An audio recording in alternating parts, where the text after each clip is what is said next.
going on YouTube? Got new glasses. What do you think? I was really feeling myself when I first got them, sadly. But yeah, I like them. I think they make me look younger. Not that I didn't look 12 years old anyway. But here we are, talking about Rostermania. Obviously to get them views, I suppose you want that. I mean, look, there's quite a lot to break down. I know there's the whole EXG Midnight situation where everything's sort of been changed around with those guys. But let's talk about the other ones that have went on as well. I'm just sort of going to give you a review of what I think of these changes, whether I think they'll make much of a difference to these teams, and whether I think they're bad or not. I still think like some of these changes, like the earlier you did them, the better. But I think, you know, Fort Worth is in a week, and how much changes in a week with one guy? I don't know if much changes for many people, to be honest. I would say there's a couple that obviously the full roster has changed realistically, and that obviously is big for those teams, but I don't think realistically that many of them are going to change too much. But let's get into it. Let's talk about Geni first. You know, when this one first happened, I felt really aggrieved this basically because I just think that this team was doing pretty well, and I didn't see a reason for the change. Then you find out that there's a couple of tardiness issues, you know, in case of missing scrims or going to bed late and then not getting up till really late, and again missing scrims, which is an issue. But I think, you know, for a player of that level and in a team like this that is doing so well, I just think that you sort of let it slide for a bit, right? You sort of, I would say, maybe just like continue on, see if things get worse, and these things are the thing that's affecting that, then you make the change. But it seems for me that, you know, things were going well. Yes, okay, maybe if he's been a bit lazy and stuff, you need to tell him like, bro, you need to not be doing this. But at the same time, I just think you look at how well they've been playing, and you sort of put it to the side in that scenario for me. But, you know, Envoy coming in, he's not a bad player at all. I would say from a pure skill standpoint, it's an upgrade. However, I look at the experience of Spacely and I sort of think to myself, is this a good change? I actually don't think it is.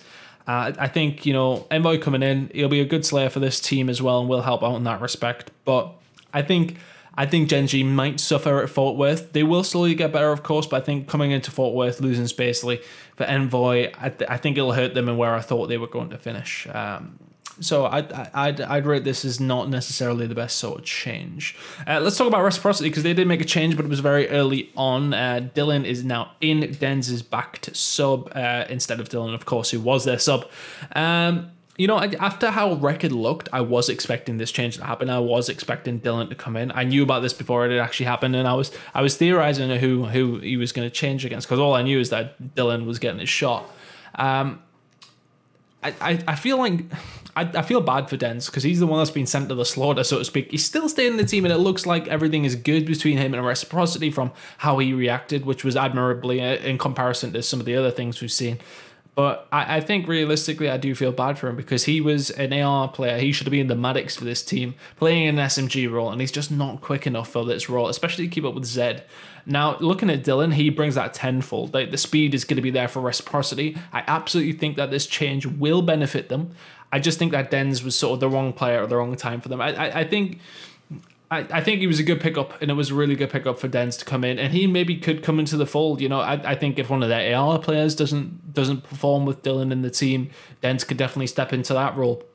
And I think that might be why they've kept him on, to be honest with you. Like, and everything seems sweet. He's still at the house as far as I'm aware, so I think they want to try and keep him on just for a possibility that this change isn't all the change that they needed to make, and maybe it was more the ARs. So Denz is there, I feel, to potentially jump back in if he needs to. However, I think it's a good change in the end. I think Dylan coming in instead is it's going to up the pace on the SMGs. Reciprocity are going to look a lot scarier with Dylan in the team, I think. So I'm interested to see how this roster does, and looking forward to seeing them in Fort Worth. EG attaching, Facendo out or Facendo retired. Facendo quitting sort of comes as no surprise to me. He was the last one into EG, and then, you know, things don't go well, so he sort of saves himself time to pack in. I have a feeling that he'll probably be back at some point. We'll see if he can get a roster towards champs. I don't think he'll want to miss out on that. But I don't think Attach is necessarily something that will fix this roster. I think Attach is a solid player, and I would argue that he is a better player than Facendo on a pure skill level, of course, but I'd like to see Ferro get a shot on this team. I really would. I just think that he's that young player who could really make a difference. Whereas I feel like Attach is a safe pick. He's a good player. You know what you're going to get, which is a good thing for EG, I suppose. But I would say he's an improvement, but I think they could have done better. I think Ferro would have been a better shot. Hopefully this changes EG, but I just don't know if it will. They're a strange team to watch, aren't they? Because so many times they look great, and then other times they look trash. I don't really know what's going on, but either way, EG made the change. Attach comes in for Vicento. E6, Chino in, Cade out. I feel bad for Cade. This is not the first time he's been dropped by this E6 lineup. Chino in. Chino's a great player, and don't get me wrong, like last year he was phenomenal, one of the best players in the world. This AR presence from him was fantastic. However, like his stock has definitely dropped since then. You know, he didn't have a great PLQ. I just as well, when I look at this team, it's now super AR heavy. I'm not 100% sure which direction they're going with Chino, as he's typically more of a slow AR. The team itself will know better than me on that respect, though. They will know where they want to go with the substitution, so to speak. They will know where they want these players to be playing.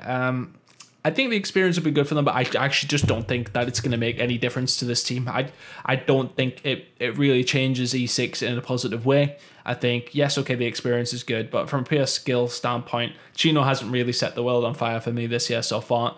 And yeah, it's just one of them that I think I feel like for like on this one. I don't think it maybe makes them worse. I don't think it makes them any better either. So Chino in, Cade out for E6. Don't really rate the trade. UIU, Parzelian in, Skies out. I think this is genuinely a positive pickup for UIU. A lot of people were querying around the change that they made with Skies going out. But Parzelian is really, really good with the ICR. So it'd be good to have him in here, and it looks as if Methods is maybe going to go to Flex, so you can maybe see how he's going to do. But it gives the team a better AR presence, in my opinion. I absolutely think it's an upgrade, and it's a good change for UIU. Parzelian, I think it's, you know, the jury's going to be out here. You look good in that Midnight team who played really, really well together. Can he slot into another team and play as well? That's the question. So if he can do that, then this team will absolutely be an issue for others. Right, let's talk about EXG and Midnight. So for EXG, I've had this all written down, of course, as per usual. EXG, BZ, Believe, and Robbie B are out. So in EXG's lineup is Brack, Ruiz, Profizi, Jet Li, and Skies. So Skies obviously out of UIU. Brack, Ruiz, Brack and Jet Li coming in from Midnight. Yeah, I mean, this team now is so both these teams seem to be a bit of an amalgamation, apart from the guys that have come in from the outside. Of course, the majority of the former EXG lineup have been dropped down to the amateur side of things. But EXG now, Brack, Ruiz, Profizi, Jet Li, Sky. I just don't know how much these guys that came over from Midnight are going to do. I just think that teamwork, this is a team that has potential, don't get me wrong. We've seen some decent performances by all these guys, especially Brack. You really have to look at him as one of the really good up-and-comers, but just this whole situation was never going to end up good for anybody who was in the back end of it. I just think that this team has been thrown together, so to speak. Let's see how they do, but I've got very, very low hopes for them. I think that a former EXG team were pretty good before Fastballer got subbed out. This team, we're going to have to see some big performances from Brack and Jet Li again. I don't know if these guys really fit together that well. And to be honest, I don't know how it will work. I think EXG will very, very much struggle. Midnight. So Midnight, Parzelian, Envoy, Brack, and Jet Li all gone. And in for Midnight now is Saint, Blast, Lacefield, and Parasite. Obviously with Llama got in there previously on Midnight. Anyway, so I mean, look, these guys, Saints, Blast, Lacefield, Parasite. Lace look pretty good to me at the PLQ. Parasite, I think, is pretty decent at this game. Blast is an alright player as well. Saints hasn't really done much for me, but I mean, I don't think they're going to be as good as that former Midnight roster, that core 5 that they did have before the whole contract issue. I think this is a team of, it's not necessarily a mismatch. You know, I think, you know, these guys have been together before. Lacefield and Parasite have teamed together before, as far as I'm aware. Again, it's a team that's thrown together that could do okay, but I just think that's as far as they're going to go. I don't think they're going to be any better than the previous Midnight roster at all. And I'm interested to see how they do at Fort Worth. Like, zero practice as a team. Like, you haven't really got together to figure much out. So they're going to have like a week of scrims and a brand new team coming into Fort Worth against some very, very good teams. Of course, they got EXG in their group, so it'll be interesting to see what happens between them. And yeah, that's pretty much it. Just to run through the changes once again. Genji bringing Envoy, Spacely is gone. Reciprocity bringing Dylan from the suspension. Denz is now on the bench. Attach is brought into the EG lineup in replacement of Vicento retiring. Chino is in on E6 instead of Cade, who's now to the sub bench. Ponzilian is into UIU and Skies is gone. EXG is now Brack, Emery's, Profizi, Jetly, and Skies. Midnight is now Saints, Blast, Lacefield, Parasite, and Llama God. So that should have you guys all up to date. The Rostermania lock ended last night. It's been an interesting Rostermania, more from the org's perspective. Been some really bad org management, to be honest with you, and I hate to say it, we need to make, well, I mean, you've seen Adam Apicella tweet saying, don't mistake my silence for us not doing anything, essentially. So I think something's been said in the background, maybe forcing apologies and stuff like that out. So hopefully something has been done and they've been giving at least a warning for this sort of thing, these organizations. But in terms of the changes, you know, I think for me, the ones I actually only really like is possibly Shocker, the only EU team.